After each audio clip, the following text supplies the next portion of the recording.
to the God of High School, a tournament where the best fighters in all regions compete for a chance at having a special wish granted. It's a simple plot premise, but it has a lot going for it. I've recently started watching the anime and reading the manhwa, and I must say, I have some major gripes with this anime. The biggest one being the pacing. I want you to name an anime that can adapt 55 chapters in 7 episodes and still have good pacing. I guarantee you'll be hard pressed to find one. I've even asked a few of my friends how they felt about it, and they could even tell things were cut out. So, I wanted to make this video to showcase all the changes that the anime has made and why I think this is a better read than a watch. To do this, it's best to start from the very beginning. The first 3 chapters were cut out almost entirely and shrunken down to just small hints and nods.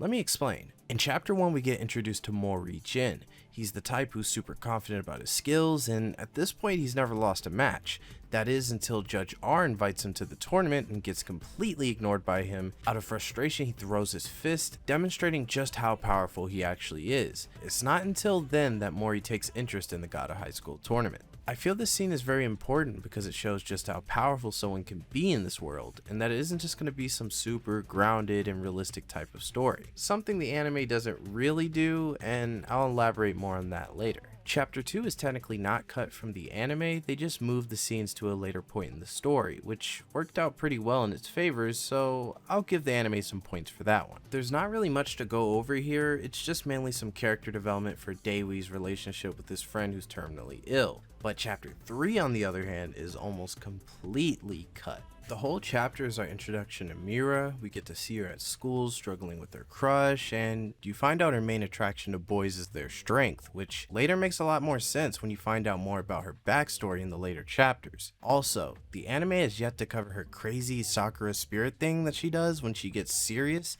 I really like that, and I thought it added some extra charm to her character. But hey, that's just me. Anyway, the chapter ends with her boyfriend getting jumped by some dudes at the school. She lets him fend for himself until she realizes that he wasn't as strong as she had hoped. So, like any sane person would, she takes on the students herself and legit kills them like a savage. I can kinda see why the anime left this out, cause it doesn't really make for a good first impression. It kinda makes her seem like she's a bit unhinged, but it's still certainly more than what the anime gives her to work with.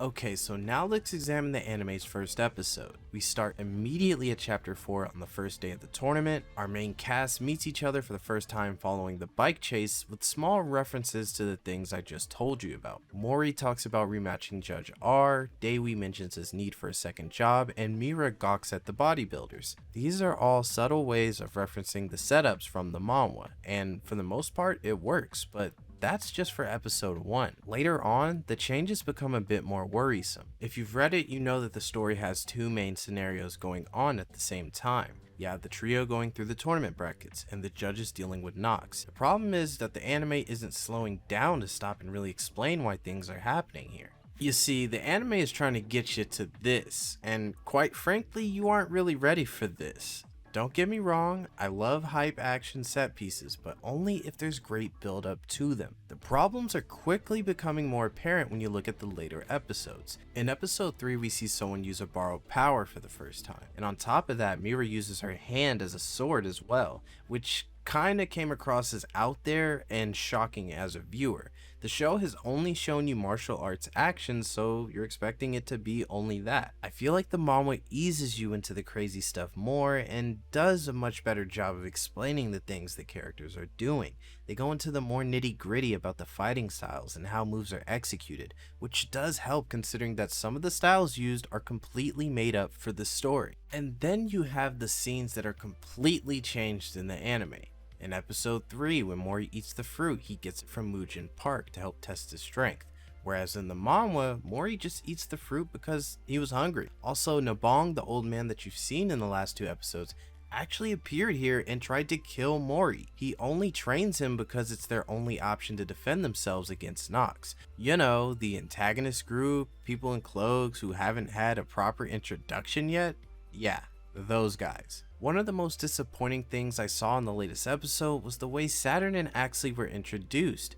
You see them prior to this fight in the manhwa, and they set up the joke perfectly of her having a potty mouth, so that way when the fight happens, it's actually funny. In the anime, they just have her randomly curse like a sailor, and then they use this trash bleep sound effect. Like, you can't even get the official bleep sound effect? Like, what is this? It's Japanese, we don't even need that. On top of that, the entire backstory of Peng Wang's team is so rushed it hurts. I feel like at this point it would have just been better to skip their entire backstory altogether rather than forcing it to fit in this small time window. It sucks, but the anime's main goal is to get to hype as quickly as possible, and in order to do that, they have to skip and only keep what's necessary. It's a gamble, and I've got to give them credit for taking liberties on it, but I don't think it's going to land for most people. I really want to love the God of High School anime, I really do, but the manhwa exists and I can't ignore it. That's been my rant, and I hope you all don't get the wrong idea. I don't hate the show or anything, I really don't, but I do think the show could have been a lot better than what it is now.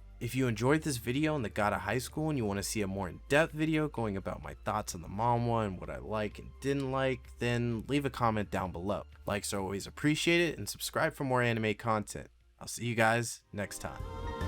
All this empty space between us, yet the bond we share is seamless.